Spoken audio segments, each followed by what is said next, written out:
नमो नमः विद्यार्थियों, संस्कृत विषय की कक्षा 8 में TSN ऑनलाइन क्लास में आप सभी का स्वागत है। विद्यार्थियों, प्रीवियस वीडियोस में हमने संस्कृत विषय की जो आपकी पाठ्य पुस्तक है रुचिरा तृतीयो भाग है, रुचिरा भाग 3 का जो चैप्टर 5 है, पंचमा पाठ है कंठ कैनैव कंटकम। इस पाठ के बच्चों हमने कठिन शब्दों के अर्थों को जाना, साथ ही पेज नंबर 26 तक हमने इस कहानी का हिंदी ट्रांसलेशन सीखा बच्चों। ठीक है बच्चों, आज की कक्षा में हम पेज नंबर 27 से जो शेष भाग है कहानी का वहाँ से कंटिन्यू करेंगे बच्चों। ठीक है, तो शुरू करने से पहले मैं कल तक जो हमने पढ़ा उसका एक क्विक रिपीटेशन आपको करवा देती हूँ बच्चों कि हमने जो पढ़ा था बच्चों, कल जो कहानी पढ़ी थी हमने उसमें था कि चंचल नाम का कोई शिकारी था और वो पक्षियों और मृग आदि को पकड़कर अपनी जीविका का निर्वाह करता था। एक बार वह वन में जाल फैला करके अपने घर को चला गया और नेक्स्ट मॉर्निंग को जब वो आया बच्चों, तब उसने देखा कि उस जाल में तो कौन फंसा हुआ है, एक बाघ, एक शेर उसमें फंस गया है। तो शेर को देख करके, जाल में फंसा देख करके वो डर गया शिकारी, और इसलिए उसने सोचा कि मुझे भाग जाना चाहिए। ठीक है, अब जब शिकारी भाग जाने की सोचने लगा, तब जाल में बंधे हुए शेर ने निवेदन किया कि भाई तुम मुझे बचाओ और मुझे इस जाल में से बाहर निकाल दो, तो मैं तुमको नहीं मारूंगा। ठीक है, तो मुझे इस जाल में से छुड़ा दो, ऐसा उसने शेर ने निवेदन किया। ठीक है, तो फिर उसके निवेदन करने से शिकारी ने फिर शेर को जाल में से बाहर निकाल दिया। अब जैसे ही बाहर आया तो वो बहुत ही थका हुआ था, उसे प्यास भी लगी थी। तो उसने शिकारी को बोला था कि मैं बहुत प्यासा हूँ और मुझे पानी पिलाओ, तो मेरे लिए जल लेकर के आओ। ठीक है, तो फिर उस नदी का जल लेकर के आकर के मेरी पिपासा को शांत करो, मेरी प्यास को बुझाओ, ऐसा उसने कहा। ठीक है, तो हमने पढ़ा था बच्चों यहाँ पर पेज नंबर 26 का हमने जो पैराग्राफ है, लास्ट अंतिम लाइन है, अंतिम 4th पंक्ति से मैं स्टार्ट करती हूँ, रिपीट करवाती हूँ बच्चों। व्याघ्रः क्लान्तः आसीत्।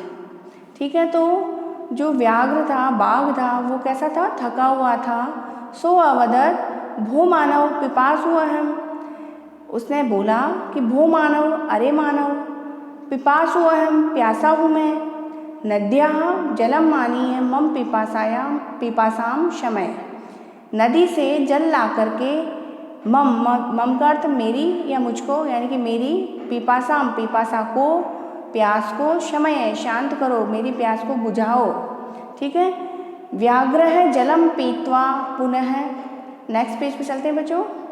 व्याघ्रः जलम पीत्वा, व्याघ्र जो था, बाघ जो था, शेर जो था, वो जलम पीत्वा, जल पी करके, पुनः वापस से, व्याधम अवदत्, व्याध को बोला, यानी कि शिकारी को बोला। नेक्स्ट पेज पे चलिए बच्चों, टर्न द पेज। क्या बोला वो शिकारी को जल पी करके? शमय में पिपासा, मेरी जो प्यास है वो शांत हुई। ठीक है, अब मेरी प्यास बुझ गई है। सांप्रतम बुभुक्षितो अस्मि, सांप्रतम बुभुक्षितो अस्मि। ठीक है, तो सांप्रतम, अब मैं कैसा हूँ, बुभुक्षित का मतलब होता है भूखा, अब मैं भूखा हूँ। इदानीम अहम त्वाम खादिष्यामि, इदानीम का अर्थ हुआ अब, अहम का अर्थ मैं, त्वाम यानी तुमको, खादिष्यामि मीन्स खाऊंगा, कि अब मेरी प्यास तो बुझ गई है और अब मैं भूखा हूँ और मैं तुमको खाऊंगा, ऐसा शेर ने बोला। चंचल है उक्तवान, जो चंचल था वो, उसने शिकारी जो था, उक्तवान वो बोला, अहम त्वत्कृते धर्मम आचरितवान। अहम का अर्थ हुआ मैं, त्वत्कृते मतलब तुम्हारे लिए मैंने, धर्मम आचरितवान, धर्म का आचरण किया। त्वया मिथ्या भणितम, और त्वया मतलब तुम्हारे द्वारा, मिथ्या मतलब झूठ, असत्य, भणितम कहना, तो तुम्हारे द्वारा असत्य बोला गया, तुम्हारे द्वारा झूठ बोला गया। तुम माम खादितुम इच्छसि, और तुम मुझको ही खाने की इच्छा करते हो।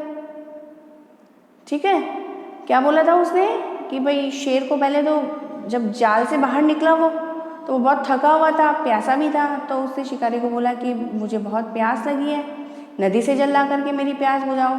शिकारी गया, नदी से जल ला करके उसकी प्यास बुझा दी। पानी पी करके बोला कि अब मेरी प्यास तो शांत हो गई, लेकिन अब मुझको क्या भूख लगी है और मैं अब तुमको खाऊंगा, ऐसा उसने बोला।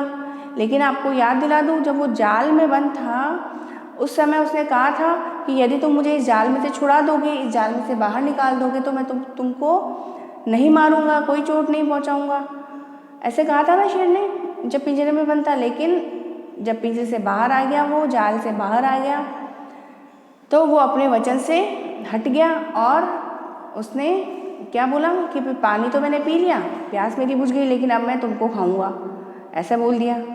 तब शिकारी ने बोला कि मैंने तो तुम्हारे धर्म का आचरण किया और तुम्हें बाहर भी निकाल दिया, लेकिन तुम अब झूठ बोल रहे हो और मुझको ही खाना चाहते हो, ऐसा हुआ था। ठीक है, तो व्याघ्र अवदत्, तो वापस से शेर बोला, बाघ बोला, अरे मूर्ख, क्षुधार्ताय किमपि अकार्यम न भवति। क्या बोला वो कि क्षुधार्ताय, क्षुधा बोलते हैं भूख को, जो भूखा व्यक्ति होता है या भूख के लिए किमपि का अर्थ होता है कुछ भी, किम का अर्थ कुछ और अपि का अर्थ भी, कुछ भी, अकार्यम न भवति, कुछ भी अकार्य नहीं होता है, सर्वः स्वार्थम समीहते, सब कुछ ही क्या है, स्वार्थ में समाहित है, सब कुछ ही स्वार्थ में समाहित है।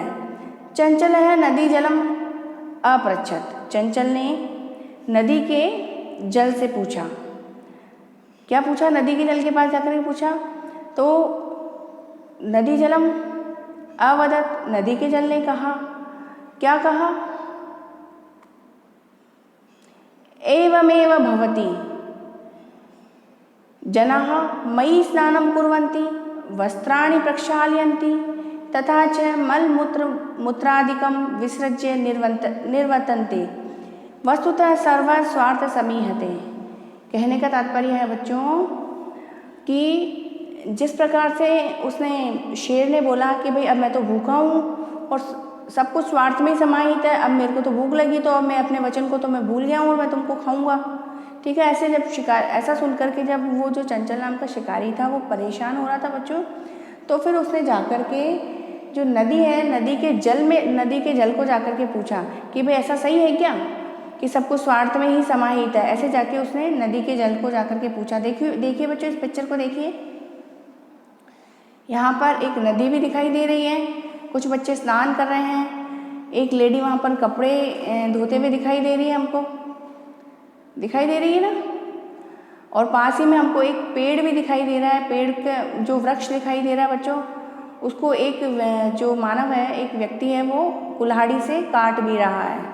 ठीक है, तो यहाँ पर जो शिकारी है वो परेशान होकर के नदी के जल के पास जाकर के पूछेगा कि क्या ये बात सही है, क्या सभी कुछ स्वार्थ में ही समाहित है।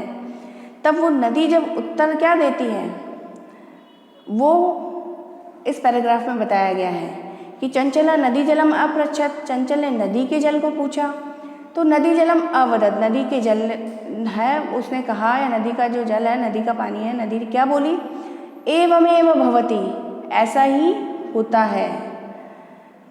एव का अर्थ ऐसा और एवं और एव का अर्थ होता ही, तो ऐसा ही भवति, भवति मतलब भूधातु होने के अर्थ में आती है, तो ऐसा ही होता है। जनाः मयि स्नानं कुर्वन्ति, वस्त्राणि प्रक्षालयन्ति, तथा च मलमूत्रादिकं विसृज्य निवर्तन्ते। यानी कि जनाः का अर्थ होता है जो लोग हैं वो मयि स्नानं कुर्वन्ति, मयि का अर्थ होता है मुझ में, स्नानं कुर्वन्ति मुझ में क्या करते हैं, स्नान करते हैं, मुझ में नहाते हैं, नदी के जल में जाकर के स्नान करते हैं ना कई लोग, तो नदी बोल रही है कि ऐसा ही होता है, जो लोग होते हैं वो मेरे जल में स्नान करते हैं। वस्त्राणि प्रक्षाल्यन्ति, वस्त्राणि मतलब वस्त्रों को, कपड़ों को, प्रक्षाल्यन्ति धोते हैं। आपने देखा होगा बहुत से लोग बाग जाके नदी के जल में जाकर अपने कपड़ों को धोते हैं ना, तो कि नदी बोली कि मेरे जल में ही लोग बाग आकर स्नान करते हैं और मेरे जल में ही आकर के वस्त्रों को धोते हैं, तथा च और क्या क्या करते हैं, मल मूत्र आदिकम विसर्ज्य निवर्तन्ते, और मल मूत्र गंदगी वगैरह जो भी होती है वो सब भी इसी में आकर के विसर्ज्य करते हैं, विलीन करते हैं। वस्तुतः सर्व स्वार्थ समीहते, वास्तव में सभी कुछ स्वार्थ में ही समायोजित है। ऐसा किसने बोला, नदी के जल ने बोला। ठीक है, इसके पश्चात नदी के जल ने जब बोला, उसके बाद नदी के पास में ही क्या था, एक ट्री था। देखिए बच्चों पिक्चर में एक पेड़ दिख रहा है, उसमें उस पेड़ को कौन काट रहा है, उस पेड़ को काटते हुए हमको दिखाई दे रहा है एक आदमी कुल्हाड़ी से पेड़ को काट रहा है। ठीक है, तो चंचल है वृक्षम उपगम्य अपृच्छत, चंचल ने फिर नदी के जल से पूछने के बाद में वो कहाँ गया, वो वृक्ष के पास में गया। तो वृक्ष के पास में जाकर के उसने पूछा कि वृक्ष है, पूछा कि भाई क्या सही बात है क्या, सब कुछ स्वार्थ में ही निहित है क्या। तो जब उसने ऐसा पूछा कि सब कुछ स्वार्थ में ही निहित है, तो वृक्ष ने क्या जवाब दिया, तो वृक्ष है अवदत्, वृक्ष बोला मानवः अस्माकं छायायाम विरमन्ति, जो मानव है, लोग बाग है, वो अस्माकं छायायाम विरमन्ति, मेरी छाया में क्या करते हैं, वो विश्राम करते हैं। अस्माकं फलानि खादन्ति, मेरे जो इसके जो पेड़ के जो फल है उनको क्या करते हैं, खाते हैं। पुनः कुठारै प्रहृत्य अस्मभ्यं सर्वदा कष्टम ददति, यानी कि मेरे ही पेड़ की छाया में वो विश्राम करते हैं और मेरे ही पेड़ के जो फल है उनको खाते हैं। और पुनः कुठारै का अर्थ होता है कुल्हाड़ी से, प्रहृत्य कुल्हाड़ी से प्रहार करके क्या करते हैं, वो पुनः कुल्हाड़ी से प्रहार करके मुझको ही क्या करते हैं, सर्वदा का अर्थ हमेशा, कष्टम ददति, मुझको ही क्या करते हैं, कष्ट देते हैं। यत्र कुत्रापि छेदनम कुर्वन्ति, और यत्र कुत्रापि और कहाँ पर भी, कहीं पर भी, कुत्रापि कहीं पर भी क्या करते हैं, छेदनम छेद करते हैं, कहीं पर भी, कहीं से भी, कहीं पर भी मुझको काटते हैं। सर्व स्वार्थ समीहते, और सब कुछ स्वार्थ में ही समाहित है। ठीक है, तो पेड़ ने भी उसको ऐसा ही रिप्लाई किया कि सभी अपना स्वार्थ ही सोचते हैं। ठीक है बच्चों, तो बच्चों हमने अपनी कहानी का जो फर्स्ट पार्ट है उसको पिछले वीडियो में पढ़ा, और सेकंड पार्ट है उसको इस वीडियो में पढ़ा बच्चों। शेष कहानी को हम अगली कक्षा में कंप्लीट करेंगे बच्चों। आज अब तक के लिए बच्चों इतना ही, अगली कक्षा में फिर मिलते हैं, तब तक के लिए शुभम मंगलम।